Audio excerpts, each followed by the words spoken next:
Go.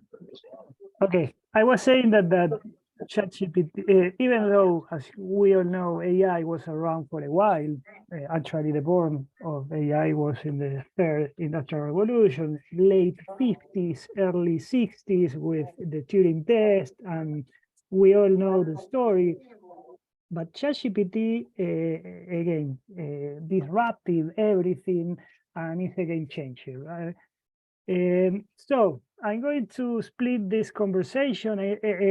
Feel free to stop me at any part. I don't have raise your virtual hands or your hands. I don't have a Q&A at the end. Or yes, we can do a Q&A if you want. But I'm very open to stop at any part to address any questions, concerns, or comments that you guys have. So I'm going to split this conversation in three parts. Future of work first, discussing or addressing ChatGPT, the many changes that we had in the last 6 months.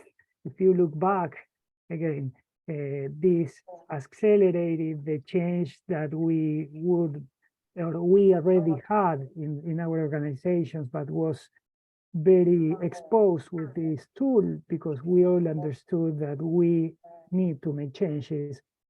Then we'll talk about the new techie and digital world, and finally talk about how this year we had already addressing or implementing all these many tools that we have around.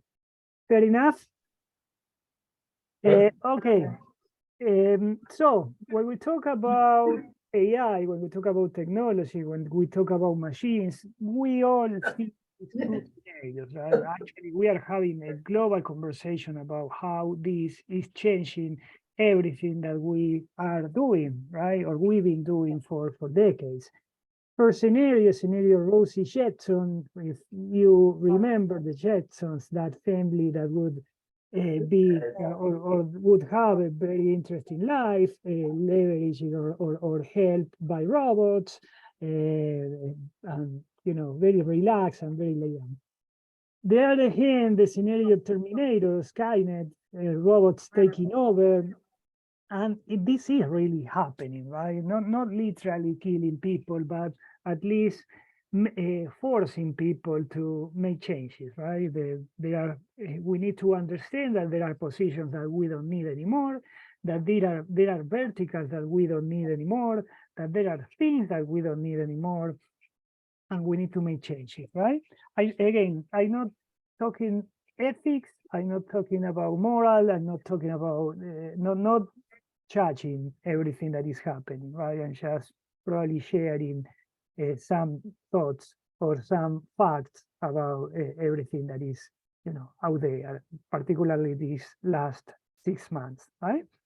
So when we talk about AI, again, this is an old topic, this is an old technology, but probably last year we have a peak in October, November, when ChatGPT appeared for the first time. And then we could say the last weeks, right? We had like an explosion of people asking too many things, people asking to shut down AI, people asking to we all read the news, right? This is very interesting because we cannot, it's too late. And even though if we shut down ChatGPT, we have many startups doing it, it's not the only tool that we have around, right? And by the way, ChatGPT appeared for the first time in 2018, right? This is not something new. The point is that OpenAI, this company, launched this platform where they introduced the technology that we already had, or we all code, and I used ChatGPT for 5 years at least, right? When I code in Python, you can enter the library and start doing the same. But the difference now is that anyone can use it, right? It's a global platform that everyone can enter and start playing with that, right? So narrow versus general AI. You guys know the difference? Well, let me explain the difference, or share the explanation that ChatGPT gave me about the difference between narrow and general AI. When we talk about ChatGPT, when we talk about Alexa, when we talk about Siri, when we talk about Gmail with their predictive typing, that is everything. That is narrow AI. Narrow AI is AI applied to any particular topic, to any particular field, to any particular way or vertical of working, right? General AI is the point. Actually, we are not there yet, but we are very close. And that started with a philosophical conversation years ago or decades ago, but we are now very close.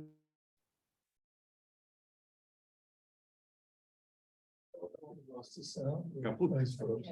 Years ago. We lost it. It's an intervention by general AI. By the get so that's scary.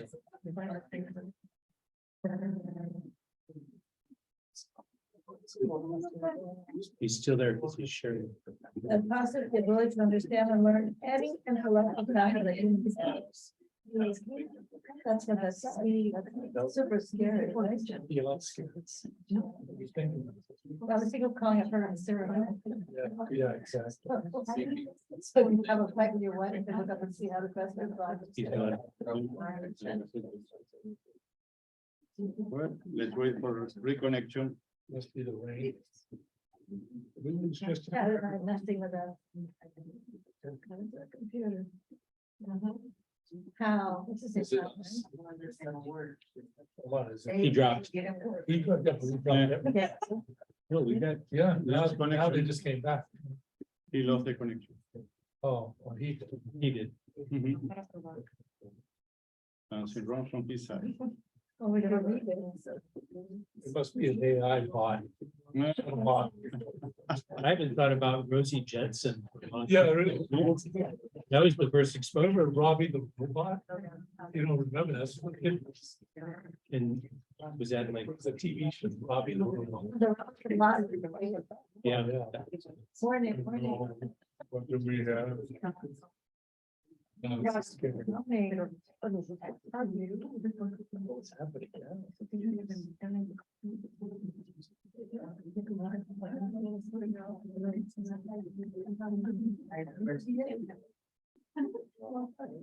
Remember the meeting? Rosie.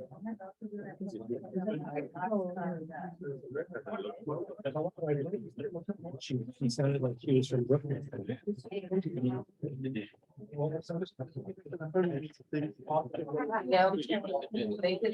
Big face. Challenge. It was, but it is, yeah. It was all like, no, I'm like, okay, how does it do? Like, when you- It's in charge. People are so. It could be. Say, Coyote. Sir?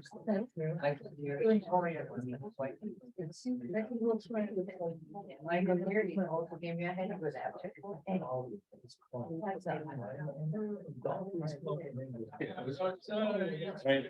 Everyone, I'm the secretary, you guys need to pay me. Oh, now pay me, please, pay me now. But the.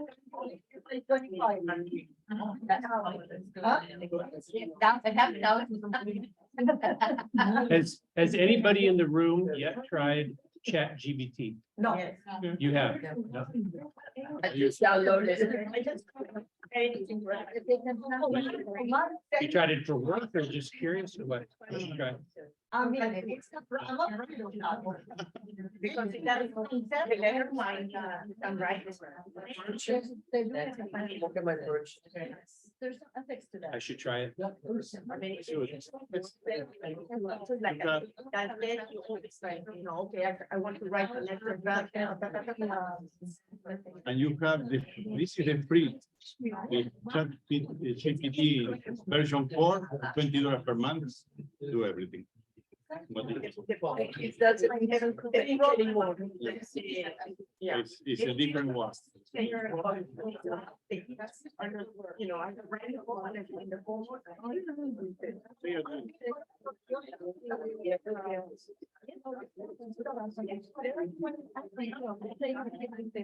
I'm trying to connect with Sergio, but I don't know, disappear totally from WhatsApp, from the phone and from the. It's Skynet.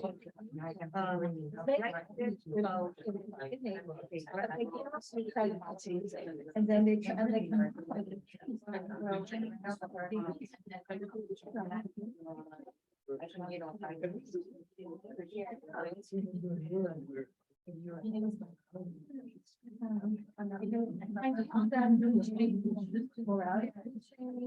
They will all be like, I want to brain that. It's either the phone, nor the WhatsApp, nor either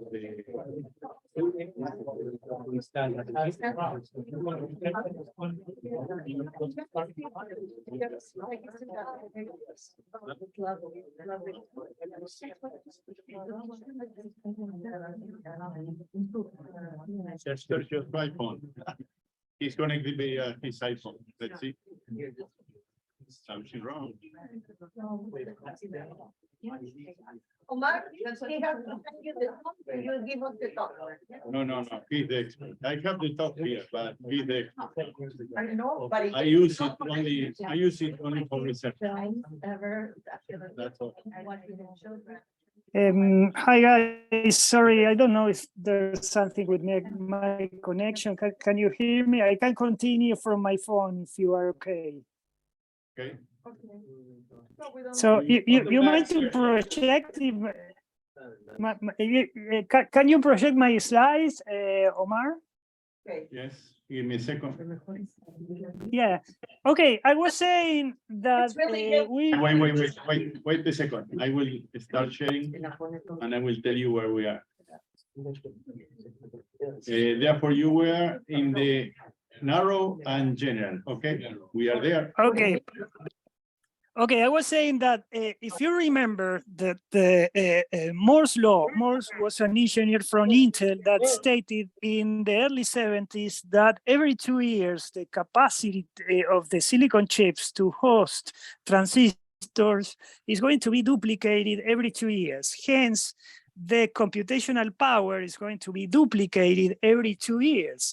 So if you see how or the power of the computers since the 70s until these days, we can see that the computer power is literally duplicated every 2 years. So using that framework, we can tell that if every 2 years we have the computational power duplicated, we are going to reach a point where this is going to keep growing until a point that the artificial intelligence or the computers are going to be as smarter as humans. Even these days that we are having new technologies that are beyond the silicon technologies like quantum computers and so on, that point of general intelligence is going to be reached sooner than we thought in the past. There are people that say that that point is going to happen in 5 years. There are people saying that that is going to happen at the end of this decade, but we know that that is going to happen sooner or later, right? So if we go to the next slide, are you guys familiar with singularity? That is, again, another concept that it was around for a while. That at the beginning was more related to science fiction, more related to a philosophical conversation. But singularity refers literally to the point where when computers and machines are no such as smart or smarter as humans, but also are going to be self-sufficient. So if they are smarter as human, that is going to, they are also going to be self-sufficient, that they can decide for by themselves. By the way, there are systems that are already self-sufficient, right? So this conversation also brings a very interesting other conversations around. So first, there are people saying that we are going to live a utopian future, like Rosie Jetson scenario, and other people saying that this is going to be a dystopian future where we are going to have these computers taking over, right? Anyways, people saying that tech companies are saying that that is going to happen in 20 years, right? Again, we are all, or almost, we are going to be there, right? We are going to be here in this moment, when that moment comes. So that is not science fiction, and that is going to happen sooner or later, right? So even though we can or we cannot see it. So if we go to the next slide, Omar, I have a question, Sergio. Wait. Yeah, sure. So I guess we want to start at the basics. Can you define intelligence? Yeah. Sorry. I wanted to address this particular point. I understood or assumed, sorry, that you guys were already familiar with AI and those are many concepts that are around. Let's say intelligence in general and AI in particular refer to systems that are capable to, let's super simplify this conversation, say, because this conversation can take hours, right? We can talk from business perspective, from the human perspective, from the moral perspective, or from the technical perspective. But let's, for this conversation's sake, or this, to make it easier, let's say that intelligence refers to a system independently of the quality of system, if that is human or technical, is something that can make decisions or can be probably can in a way automate processes. Let's simplify the conversation saying that, right? And when we discuss artificial intelligence has three pillars. The first pillar is the computational power. That is the hardware, that is how these computers or how these intelligent systems, quote unquote, can make these decisions, right? So the first component is the hardware, that is the computer per se, that helps or that supports at the back end these systems for making these decisions. Second component are the algorithms. Algorithms are literally math or stats that, again, were around for decades or centuries. When we talk about the most common algorithm, when we talk about AI, is linear regression. Linear regression is literally linear algebra that, again, was around for at least a century, right? And finally, the third component, again, let me repeat it. First component, hardware or computers. Second component, algorithms. Third component, data. Again, data was around for decades, but in the last 30 years, with internet, the growth of data was exponential. So we generate every 2 days as much data as we had in the last, probably in the entire human history. So the computational power growth linearly, the data growth exponentially. So that also makes this capable to happen, or to have this growth of artificial intelligence. So that's a brief introduction that I didn't give before about AI and about all these many systems that we have around. Does it make sense? Yes, thank you. Yes. So, yeah, go ahead. And my question is, there should be a fourth pillar. And that fourth pillar should be the unpredictability, i.e. chaos. Yes, chaos is part of this, is part of the of the world. So, and actually, arguably, when we say chaos, we probably say that there are information that we don't know. So again, sorry, I heard some prayers before we started, and I know that there are religious people here, and I don't want to challenge faith and religion, but sometimes the information that we don't have, in other words, everything that happens, arguably, again, from the science perspective, can be said that we don't have information about that, right? Chaos is not information. Chaos is not just information, but also it's an error that may occur in the information, discerning the information, which can. Yeah. And I might suggest that for the discussions, we wait until he gets through the presentation, and then we can have more of the discussions on the concept. Okay. Yeah.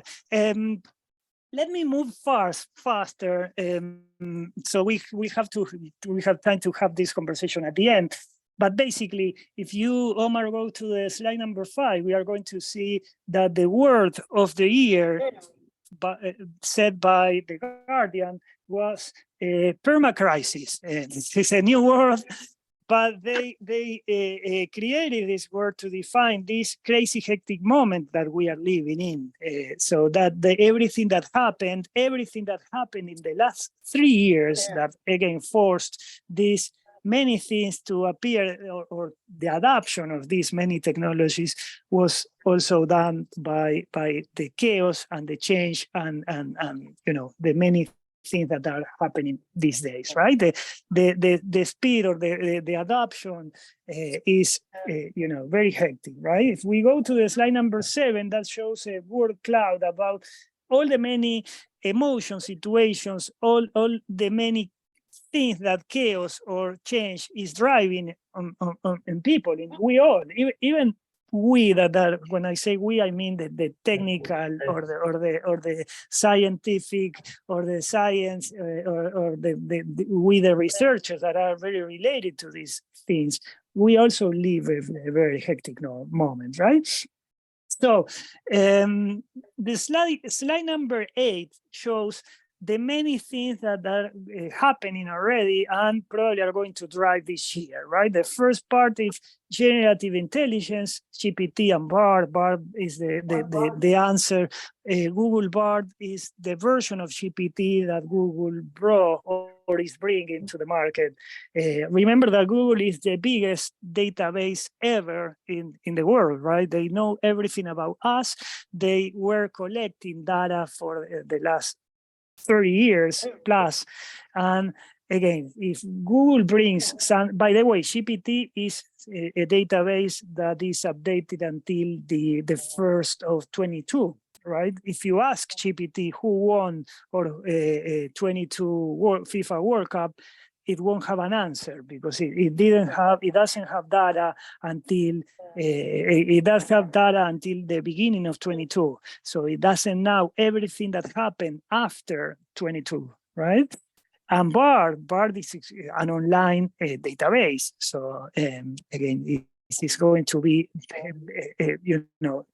10 times or even more smarter than GPT, right?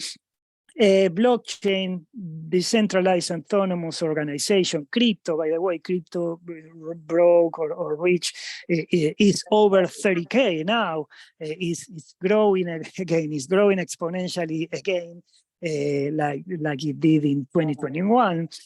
And the promise, blockchain, as you know, is a decentralized network with no centralized organizations or systems or companies, right? It brings the promise of a world with no Apples, no Googles, no Microsoft, not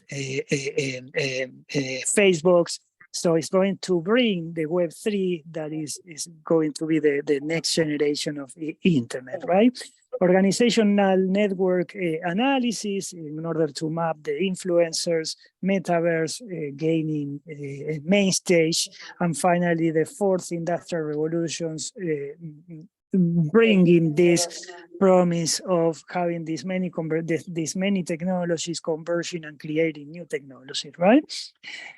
If we go to the next slide, then we can probably jump the next two. If we go to the slide number 11, we are going to see a paper that was just published by OpenAI. OpenAI is a company that created ChatGPT that was founded by Elon Musk. They published that paper. I shared with you that paper. Omar, you can probably share that with everyone. That paper has 3 weeks explaining what is the impact of GPT already. It's not a prediction, it's explaining how this is impacting everything that we do, right? It talks about the US labor market, but again, we can probably move that or transpolate that to the global market, right? Because that is impacting all the verticals and all the markets and all the regions, right? Slide number 2 shows takeaways. 80% of the US workforce is already impacted, at least 10%. If you think about that, there are many professions, there are many roles, there are many things that we do that we don't need to do it anymore, right? I can talk about myself, for example. There are things that I do. For example, I'm a researcher. I publish articles, and I post different topics on different media that I don't need to do it anymore because now we have GPT that can do it for me or by me. On the other hand, there are things that I need to give up, but there are things that I'm very, very glad to have this technology because I can read a book almost every day. Even I have three jobs. I teach in many universities. I'm also a researcher. I'm very busy, but I can make time using this technology to read at least a book every day. So I couldn't be happier. I do a lot of things that I wouldn't have time to do it in probably in 20 lives. And now I have time thanks to this technology. So I need to give up a lot of things, but I'm also benefit in the other hand for many things that this technology is giving to me. 19% of workers would see at least 50% of their work affected. Again, think about that. 50% of the things that we do is, or for some people, is already affected, right? And the most interesting part, I'm trying to be optimistic always, is that unlike other previous technologies or industrial revolutions, occupations impacted by this technology is not the typical blue collar operators or clerks or administrative people. The technology is impacting educated people, right? People that has masters, PhDs, and different positions, right? If we go to the next slide, we are going to see that probably the position most impacted are mathematicians, accountants, auditors, you name it. Right, probably copy makers, writers, journalists, lawyers. Think about all those many roles that were related to writing, were related to doing things that now can be done automatically with this technology, not just GPT. Right?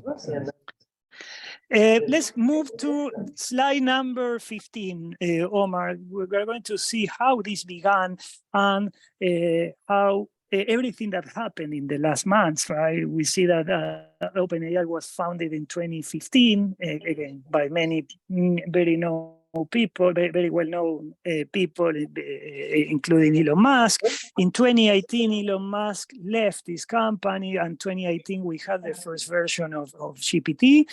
by the way, GPT means generative pre-trained transformer. That is a database already trained. As you know, when you are running an AI model, you need to train a model, right? These models are already pre-trained. That's why they are faster and more and smarter, if you will, right? Last year we had they launched GPT-3 was launched in 2021. In 2022 they launched GPT 3.5, and that is the version that fed ChatGPT in October 2022.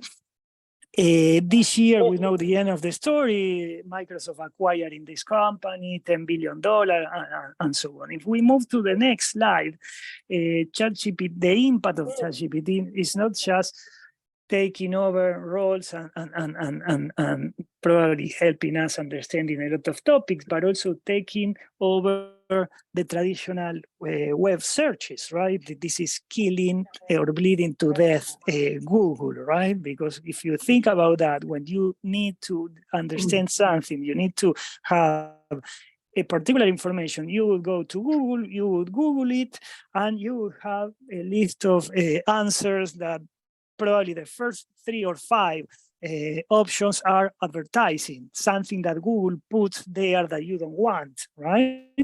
And you probably need to go one by one, all the many options that Google could give you, and you probably won't find the answer, right? Now you can go to ChatGPT and say, I want to know X, and you have the answer, particular answer to what you want to know in seconds, right? So this is killing Google, this is killing web searches, and this is killing the Web 2, the traditional companies like Google, Facebook, and these many companies. Gmail Creator, if you move to next slide, number 17, Gmail Creator says that by 2025, Google is dead. And ChatGPT will destroy not just Google, but again, the traditional Web 2 companies. The next one is Sam Altman. He is the creator, or he is the CEO of OpenAI. He explained how ChatGPT kicked off this race, this crazy race that we are living these days, right? Because all the many companies that are in technology wants or need to be there competing in that market, right? Next slide, is slide 19, explain how Microsoft is taking over this race, right? And Microsoft is beating Google at its own game because it's also killing the traditional searches, right? The next slide shows how Google is, by the way, those many things that sounds like story that happened in, I don't know, 10 years, happened in the last 3 months, right? So everything is happening right. This is a moving target.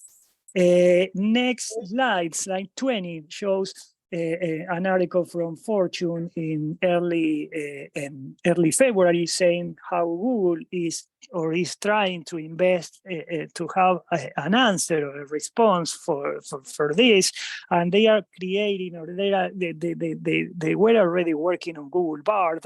Google Bard is like a similar platform like ChatGPT. And they announced $300 million to have a response for that. Next slide 21 shows the official launch or the official announcement that is there on Google's blog by Google CEO saying that, or explaining how they are going to do this. The following day, February 7th, Microsoft was announcing that ChatGPT is going to be part of Microsoft Bing and Microsoft Edge as a co-pilot, right? You are going to have this ChatGPT on Google's or Microsoft products.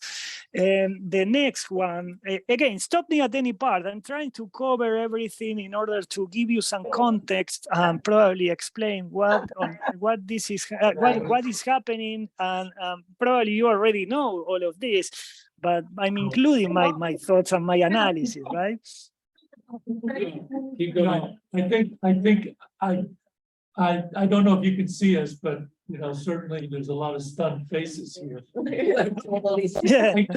I guess, John, I have I have a very basic question. I'm Sure. sorry.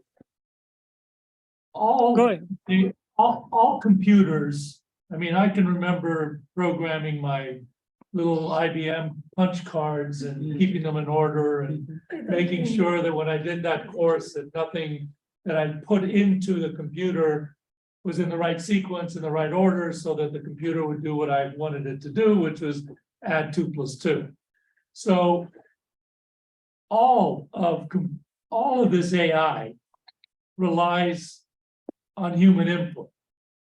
It has to rely on human input because that is the original program. If I create an algorithm, how am I certain that the algorithm is not biased? By that, I mean that the person who put it together and puts it out there and takes my search and steers me in a direction that I really don't know where I'm going because I don't know the bias. Whereas if I'm doing my own research, I can go to the library, look at the books, do my own analysis and come through my own brain and come up with my own conclusion. In so many of this technology, we're led to a conclusion. And I'll give you a good example. When I was a banker, I had to search for money laundering or people who did funny things with their accounts. So I'd get a client, his name was Pedro Gutierrez. I would punch in his name, but instead of punching in his name and getting 1,000 hits for Pedro Gutierrez, I typed in Pedro Gutierrez money laundering. And then I would go 12 pages down because Google only gave me money laundering articles in the first 4 pages. 12 pages down, I found that Gutierrez guy was in fact indicted in Tortola for money laundering. But I had to do that search all the way down there because the company was not allowing me to see what I really wanted to see. It just let me go through all these articles about money laundering. So the algorithm said money laundering comes first, and then the Gutierrez comes second. That kind of programming has bias, whether we like it or not. So I don't know how bias is addressed in this new world that we're entering. Let me go one step back. When you train a model, you are using data from the past. Like when you train yourself, when you are reading, computers have the same bias that we humans have, right? That bias is not something necessarily wrong, right? Because that is prejudice, that is something that pre-used to, or data we already had to make decisions that are used in, are based or supported by patterns that we learned from the past, right?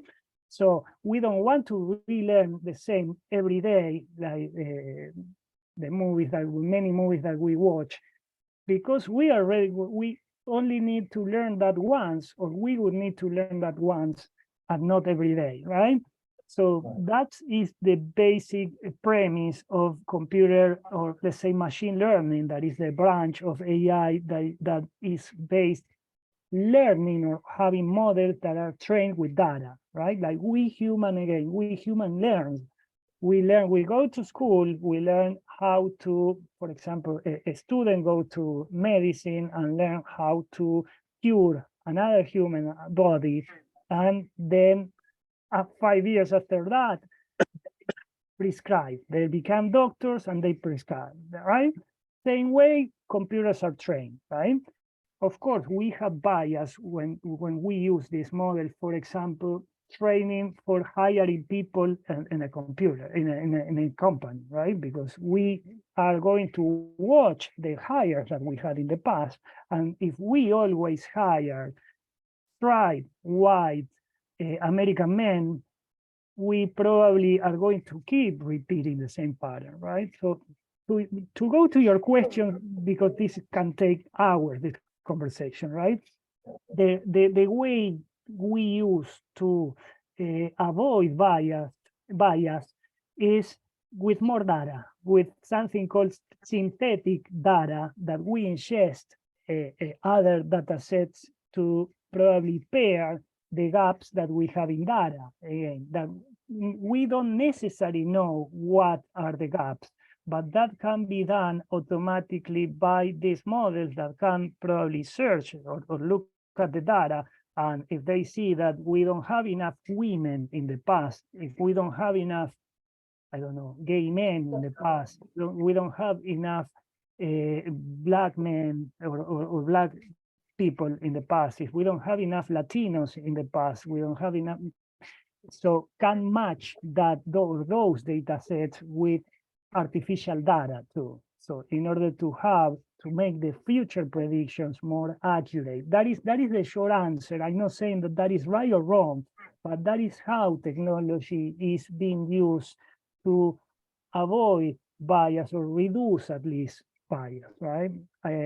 So short answer, I don't have an answer for that. No, How it's going to be fixed in the future, or the same way that we would do in as humans when we have to make decisions, we are always biased, or we are always influenced by our parents for make decisions or what we did in the past. So Sergio, that's very yeah. interesting. I just want to let people, for those who do need to leave at 8:30, we'll try to have a moment where you feel free to leave, including myself.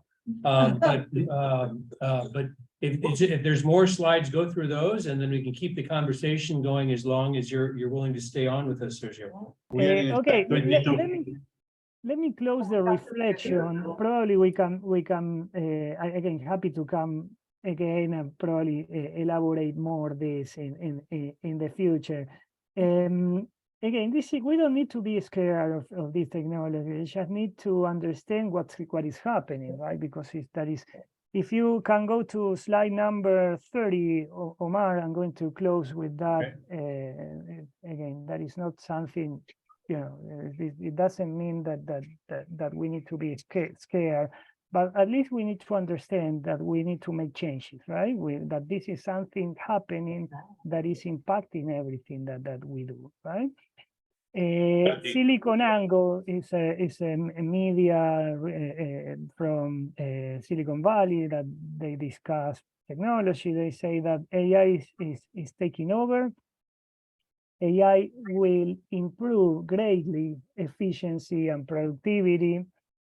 This is the greatest dislocation of wealth in generation because this is making rich a lot of people. But it will drastically impact the workforce, right? We need to understand that part. We need to understand that we are all going to be impacted by this technology in a way, right? No matter what we do, no matter what industry we are in, but our operation is going to be impacted by AI sooner or later. So we need to understand that part and embrace that part, embrace the chaos. Again, at least read and understand what's going on, right? I'm going to close here, and again, very open to talk or address any question in the last 3 minutes that we have, right? And again, very happy to come back and probably invest more time to this, even in person next time, right? Thank you. Thank you. Oh, we're gonna have both of the lights on then. Oh, yes, of course. Sergio, may I ask a personal question? Sure. When you started with ChatGPT, did you put in the question that they're a god? Sorry, I missed the last part. I asked that when you were first involved with this process, did you put in the question, is there a God? Honestly, no. No. I try to separate. I always clarify this point, right? Because this is not funny saying that GPT or AI or technology in general is going to replace humans, because it is literally replacing humans, right? At least at work. I try to probably separate my personal beliefs from what's happening out there, right? I didn't try. I don't know. Have you? Not yet, but I'm about to when I get home. No, I didn't. I'm going Yeah, to no, do it actually, after this there- conversation, by the way. There's a wonderful, I know it's a conversation for hours. There's a wonderful book that's called Clara and the Sun. It's by a Japanese writer called Ishiguro. That talks about Clara and the Sun, that talks about computers, basically androids, learning compassion. And how they evolved with that. And we're walking into this with this chat system. You know, as he's saying, in 10 years, we're going to be seeing the evolution of this, and there'll be a synthesis of the process of the evolution of thought. And the physical appearance of a plastic android will be programmed to be able to do that and to program compassion. That's scary. Well, That's it may scary. not be scary. It may There not are be people scary. arguing You were that asking, technology is going to dear help God, us who- to kill ourselves, right? Because again, as we treat humans, is probably and as we treat animals, right? I'm vegetarian because of that. So Sergio, I opened ChatGPT. I just put dear God as an artificial intelligence language model. I am not religious entity and cannot communicate with the deity. However, I am programmed to respect and acknowledge personal beliefs and practice. If you have any queries, ask away. I would expect something like that. Yeah. I sidestepped that one. Anyways, thank you for having me. You have my numbers, you have my information. Feel free to shoot me an email if you have questions, if you have comments. I'm very happy to continue the conversation in another day, like another moment.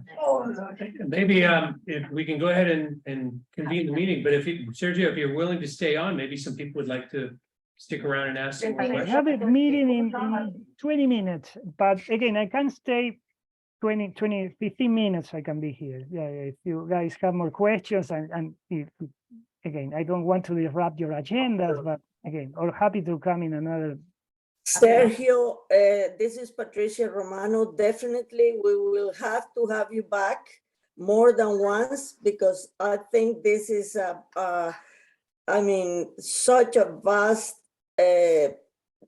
bag of knowledge that we need. And this is opening a new world to us. So we really need people like you to enlighten us. Thank you for your presence. Anytime.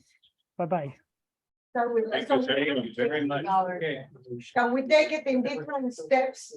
Yeah, Maybe next time. we usually have in the program a sort of sub-program. For example, we have health. The health has 2 chapters.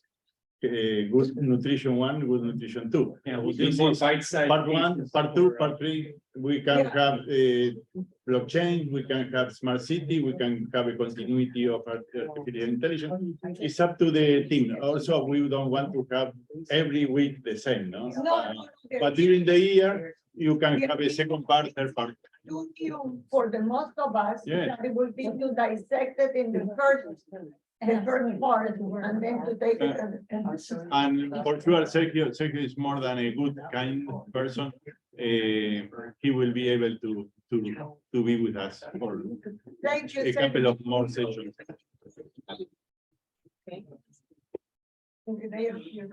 Okay, are we doing happy colors? Everyone. Happy dollars.